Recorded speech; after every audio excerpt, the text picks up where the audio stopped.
guys, and welcome to my first games I bought recently. This is just a series of videos just showing you a little update on my collection, showing you a few impressions of the games, and talk a little bit about the games I've been playing. So game collections are like little museums, and what do you do with a museum? You share it with people. So in these videos I'll just show you a little update on my collection. Start off here with the game I bought back in November, Halo Anniversary Combat Evolved. And you get a little pre-order art book here with it. Now this is a really good game. Halo 1, or the original game on my Xbox, is probably one of my favourite first-person shooters of all time, I'd say. And this is pretty much the exact same game with updated graphics. Like, it's a lot better than the ports you get on PS3, the HD collections, because I saw my brother playing God of War, and even though the graphics is like good on the PS2 version, it's just they haven't really updated the graphics. It's just in HD and like 1080p. But this game they've actually tried to update the graphics with it, make it look more like Halo Reach, and it works really well, except for the cutscenes.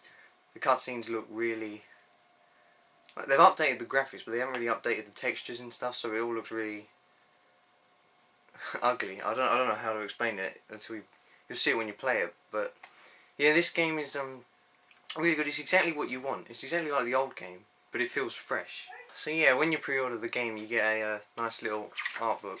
Just show you some off there. It's a bit small, but the game was only £30 and the art book was free, so that's quite nice. Next up, we have one of my most anticipated games of this year, Zelda Skyward Sword. Now, I probably won't say a lot about this game because I'm leaving. I probably won't say a lot about some of these games, so I'm leaving them for another video. So yeah, the game's amazing, and you'll see. I'll talk more about it in my next video. Next we have a game that I wasn't too thrilled with. Final Fantasy Crystal Chronicles on the GameCube. Well, it's okay, it's fun, but it seems a bit dry when you play single player, because the game's multiplayer. It comes with a Game Boy Advance to GameCube link cable, and I was really excited to like set it up and play with the Game Boy Advance, but you can't when you play single player, so it was a bit pointless. And I don't know anyone else who has a Game Boy Advance or a Game Boy Advance GameCube link cable, so I can't play with anyone. But it's alright. You kind of go from place to place, just killing enemies, and you have to collect these crystals so that your town can survive, because it's been overrun by miasma. It's a bit stale. The combat's just, you just press A and you attack some enemies. It's fun for a little bit, but then it gets a bit boring. It was probably really good in multiplayer, but single player is just not the best. El Shaddai, Ascension of the Metatron. This game's graphics, that's pretty much why anyone buys this game, is for the graphics. But it is beautiful. It's one of the best looking games I've ever seen. The art style is so unique, and when you're watching it, like, you will think, wow, it's just so good, the graphics and the music as well. This game's amazing for your ears and your eyes. That's pretty much all it is, though. The gameplay gets very stale.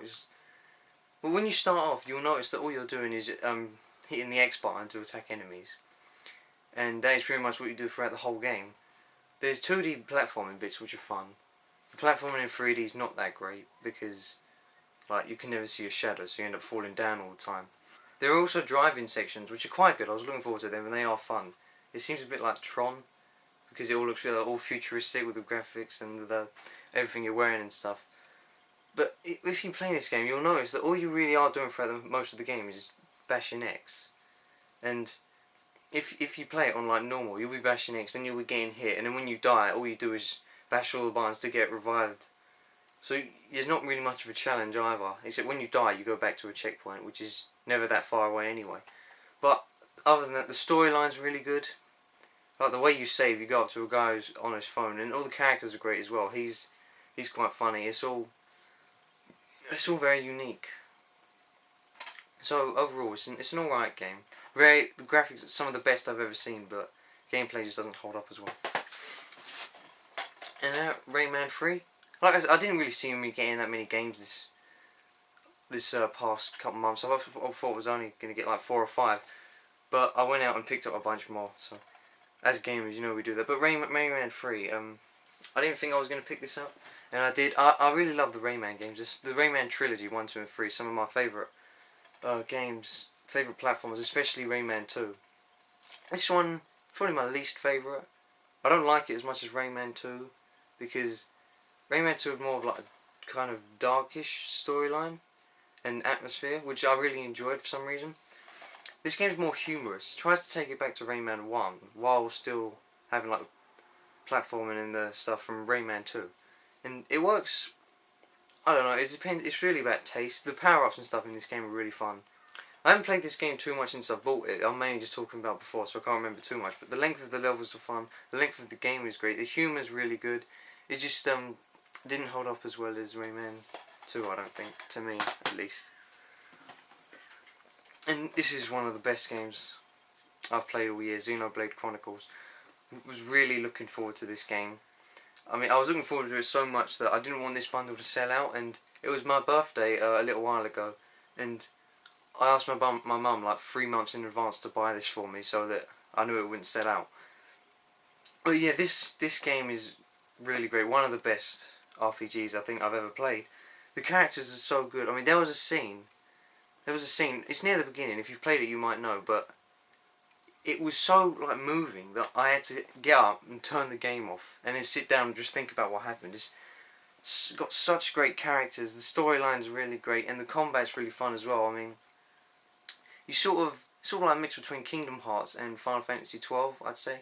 You attack on your own, you run up to the enemies and you'll attack on your own, but then you can choose your own moves. You can level up different arts, and there's a little skills tree where you can, each time you level up you'll learn a new skill like defense or attack. It's all really quite good. And the way they've done the quests in this game, like you'll go into a town and then pretty much everyone you talk to will just bombard you with a quest. And it might seem a little overwhelming, but what I've found is that if you do the quest, if you accept all the quests, you'll have a giant list of quests. But as you're progressing through the story, you'll do the quest without even realising. Like if it's a find something quest, like it'll tell you I'm missing a ring, go find it. It won't tell you, or it won't point you in the direction where you've got to go. But if you're playing the storyline, you'll probably end up finding it, because when you go near it, it tells you where it is. And as well as monster quests as well, you'll end up killing them without even realising. And it works really well, the whole game really, as a whole. If you're looking for an RPG on the Wii, go no further than the Xenoblade Chronicles. Next we have Okami. I haven't played this much. I've only played it once, because I only just got it for my birthday, which was about a week ago. And I've had so many games here to play that I just haven't found the time. From what I've seen, it's a bit like Zelda, and I'm hoping to get back to this. I haven't played it enough, but yeah, it looks really good. The art style's great, and the storyline looks really good. So can't wait to get back into that. And here is another game, one of the most beautiful games I've ever seen, Child of Eden. I needed more games for Kinect, and this game looked really good. Basically, this game is just based on graphics, like beauty and music. Like, the storyline is you kind of you're inside the internet and you're trying to save this girl by purifying the entire internet, which is called Eden. And you kind of, with your right hand, you lock onto enemies and then you shoot them to purify them, and then with your left hand you can shoot bullets and stuff. What I really love about this game is like the music is done so well. Like every time you lock onto an enemy, it fits in with the music. Anything you do, like you lock onto the enemy with your right hand, it will lock on with the same beat as the music, even if you're not trying to. As well as when you're shooting them, anything you do will just change the music, and it makes it it's really unique, and you can't really explain it. You have to play it for yourself. But this is a really great game. One of the most beautiful games I've ever seen. It's really, really good. Reason to buy Kinect. I only play it with Kinect. I've never played it with a controller. I don't see the point. It's just really fun with Kinect. And now we move on to the last one. Another game I got for my birthday. I've only played it once, unfortunately. I wanted to play it more. Sorry to the people who got me this, but yeah. So far, it's looking really good. I mean, the storyline's pretty cool. You play as this boy called Rush, and you're looking for your sister because she's been kidnapped or something like that. I haven't really played too much, but yeah, from what I've seen, the combat system is kind of it's turn-based, but you kind of you split your team into attacking different things, and then they do it on their own, and then based on your enemy's actions, it completely changes the way the battle goes, and then you have a morale gauge and all that stuff. Seems really cool. Can't wait to get back into this.